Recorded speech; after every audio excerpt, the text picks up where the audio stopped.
If you've been watching the news lately, you've probably seen stories about the FTC's lawsuit against Opendoor, a $62 million settlement in a class action suit.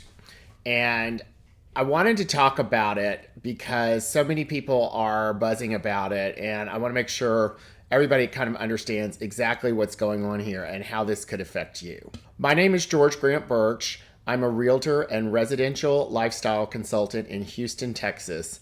And today I'm going to talk about Opendoor and why they may not be the best place to sell your house. So first of all, let's start by talking about what is an iBuyer. An iBuyer is essentially a company that will allow you to go online, give them some brief information about your house, and they will give you a cash offer to buy your house with, according to them, market rate offer, lower commissions, lower fees, and an easier process for you. The FTC says, no, that's not true, because you're lying to consumers and telling people that they can make as much money as they could on the open market when that is just not true. Hasn't gone to court because Opendoor settled. So take that as you will. The whole point is, how do they really even know what fair market value is without from just input on the internet, from somebody just going to a computer and inputting information about their house, and then Opendoor is going to say, oh yeah, we'll give you fair market value for that. So the way an iBuyer works is someone who wants to sell a house logs onto their website, gives them some information about the house. The iBuyer company takes that information and creates a cash offer on the spot that they send to the seller based on future inspection. So at some point, there will be an inspection by the iBuyer company, by a designated inspector from the iBuyer company, who will come into the home and look for items that need repair.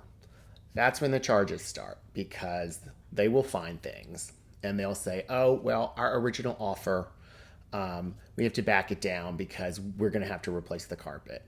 Or you didn't tell us that the kitchen was in such bad shape. Or we had no idea there had been leaking in the attic. Or any of the 10 million things that can exist in a house that can make a seller, any of the 10 million things in a house that can make a seller want to unload it quickly. So the iBuyer concept is to take all that away and just say, look, we're just going to give you a cash price for the house, take it, and you'll be on your way. Well, they offer you a cash price that sounds attractive, but that's never really what you get for the house. They end up backing down on it at the back end.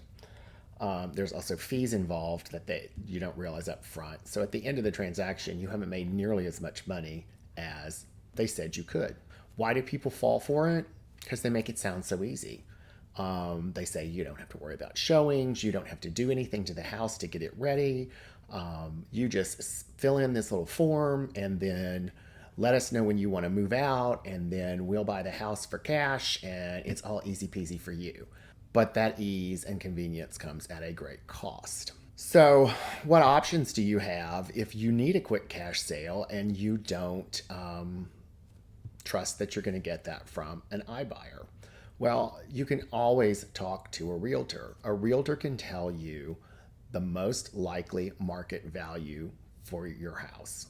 And let's be honest for a minute about the value of a house. You don't know, nobody knows the value of a house until it is sold, because the value of the house is the highest price a buyer will pay or the lowest price that the seller will take. If those overlap, then we have a sale and we can establish a fair market value.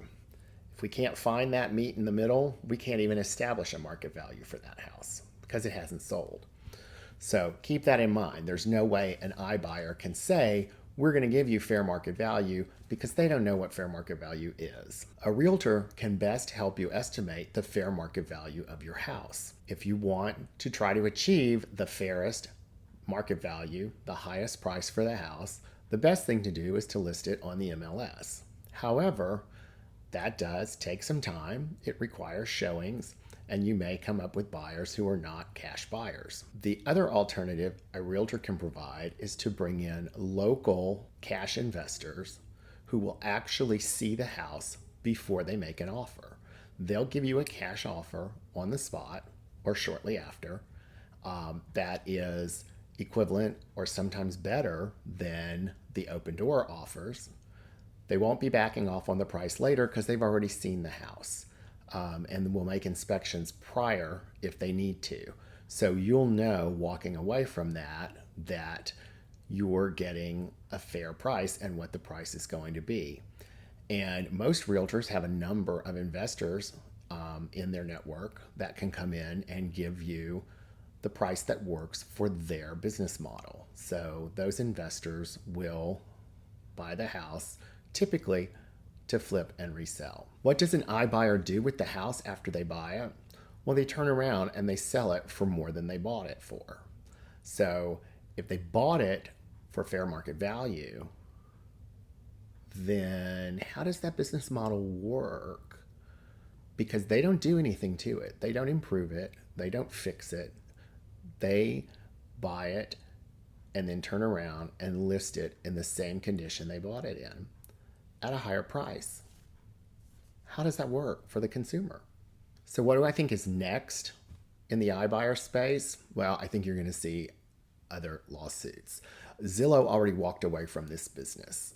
They did that last year. They said they weren't making money in it, which is probably true. If they were offering fair market value, then they're not going to make money in that space.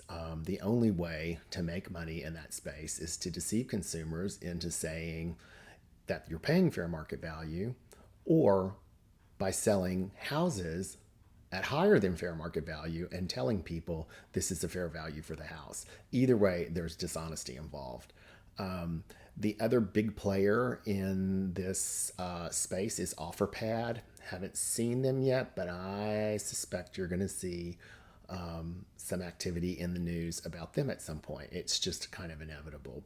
So my point is, if you have a house that you need to unload, that you want to sell quickly, and you're tempted to sell it to an iBuyer because you're tempted by their flashy advertising and their promises of a fair value, do yourself a favor and call a realtor before you sell, because a lot of people were deceived by Opendoor and there was no excuse for it. Partially because of my age, I have scores of clients who have found themselves in possession of their mother's home, a parent's home, a loved one's home that they don't want, they don't need, they need to unload it. It's a hassle, quite honestly. They want to move on with their lives. And I've been able to help those people turn those homes quickly at or close to fair market value. And in cases where they chose to sell for less than fair market value, they knew the exact difference between fair market value and what they chose to sell for. So they knew what they were paying for that convenience. That's where Opendoor got into trouble, is because people didn't know what the fair market value was versus what their offer price was. That's my advice. If you are considering selling to Opendoor or any other iBuyer or any investor for that matter, make sure you know what the fair market value of the house is so that you know the true cost of that convenience. Thanks for watching, and if you appreciate this kind of content, subscribe to my channel. Thanks.